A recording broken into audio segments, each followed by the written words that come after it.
Hello mga kapitnis, si Jomarino Masil nga po ulit.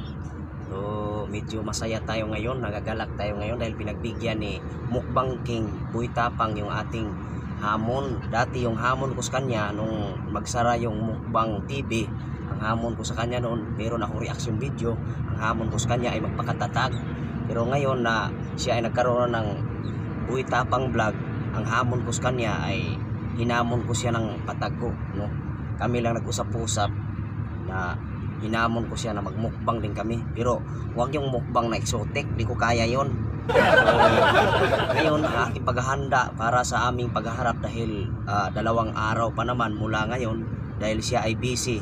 So matagal ko yung hinamon siya, kaso nga lang wala siyang slot sa panahon kasi marami siyang endorsement. So ngayon mga 2 araw mula ngayon ay mayroon na siyang slot na panahon para sa hamon ko sa kanya. So iniisip ko pa kung anong hamon, anong mukbangin namin. Siguro dahil ako mahilig ako sa gym, siyempre mahilig ako sa protein intake. So siguro protein ang aming, regarding protein ang aming imumukbang. So wala namang excitement kung walang sili, kasi siya mahilig siya sa sili.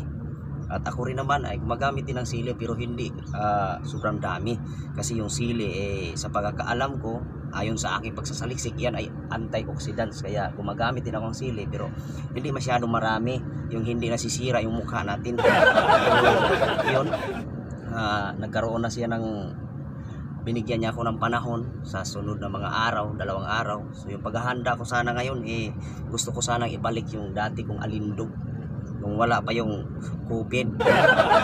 Kasi ang dahilan na yung muscle ko nabawasan dahil wala pa yung COVID. Kahit sana ako mapunta dito sa Pilipinas, maraming gym. Bawat punta ko sa mga lugar, may marami akong gym na nakikita.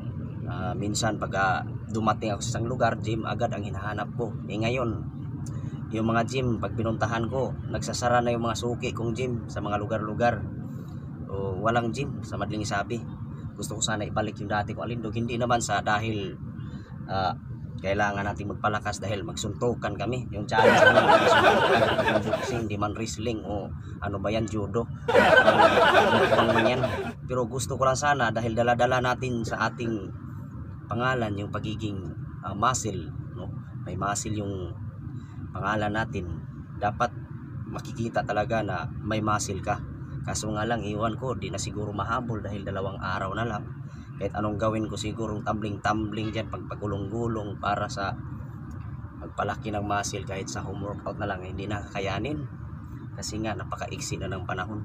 So, gusto ko sana na kahit paano maibalik yung dating alindog, dahil alam ko yan si Boy Tapang yan. Pag yan i-challenge mo sa mukbang, alam ko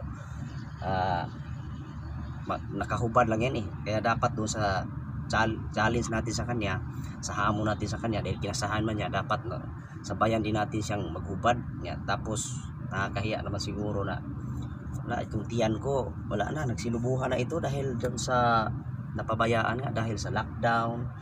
Dumaan tayo ng stress noon, depression nung construction worker na lang nung panahon na yun, para kahit papano wag tumaba at the same time matuloy-tuloy yung may income ka rin kahit papano. Tapos ngayon nakabalik sa sirkulasyon sa trabaho, wala nang mga gym, sarado na yung mga gym. Buti na lang may nabili akong dumbbell, yun na lang ang gagawin ko. Kahit papano yung natutulog nating muscle, kasi yung muscle hindi man nawawala yan nandyan lang yan, natutulog lang yan, kailangan lang yan gisingin. So gamit yung dumbbell, siguro yun ang panggising ko sa muscle kung natutulog, pero hindi siguro talaga makuha yung talagang dating yung bulky talaga siya dati. So yun lang mga kapitnis, abangan yung paghaharap namin ni Boy Tapang. Hindi naman yan away o ano, yan ay mukbang challenge lang, no? Ako lang yung nagmukbang challenge sa kanya, pinagbigyan niya ako. Ngayon busy siya, marami siyang endorsement dun sa siyudad sa Cebu, no? Ako naman maghahantay lang, may binigay niya siyang schedule sa akin kasi may direct contact naman kami dalawa. Dami niyang endorsement. So sa lugar nila doon sa Alcoy, yun ang gusto ko na lugar. Kasi tinanong niya ako kung saan gawin, sabi ko doon sa mga pinagmukbangan mo rin na mga lugar. So doon sa Alcoy namin gagawin sa ngayon, habang wala pa. Ito yung paghahanda ko na gusto ko sana paano balik-balik natin yung muscle natin. So pero hindi na siguro talaga mahabol. So yun lang mga kapitis, abangan yung paghaharap namin ni Boy Tapang, no?